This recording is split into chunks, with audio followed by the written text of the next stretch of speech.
കുതിരയാകാനാശിച്ച നരി. ഒരു തവണ കാടിനുള്ളിൽ ഒരു നരി താമസിച്ചു. അതൊരു വിധിച്ചിതമായ നരി ആയിരുന്നു. വളരെ ചാരുതയുള്ളതും ജിഹ്വാസുത്രിയുമായതുമാണ്. പക്ഷേ അതിന്റെ മനസ്സിൽ ഒരു മോഹം ഉണ്ടായിരുന്നു. ഞാനും കുതിര പോലെ വേഗത്തിൽ ഓടാനാഗ്രഹിക്കുന്നു. ദിവസങ്ങൾ കുറെ കടന്നു. നരിയുടെ ആഗ്രഹം കൂടുതൽ ശക്തമായി.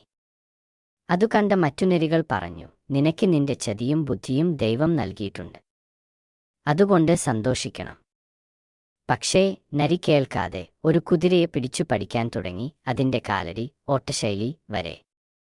ഒരു ദിവസം നരി കുതിരയെപ്പോലെ ചാടി ഓടാൻ ശ്രമിച്ചു. കുഴിയിൽ വീണു, കാൽ മുറിഞ്ഞു.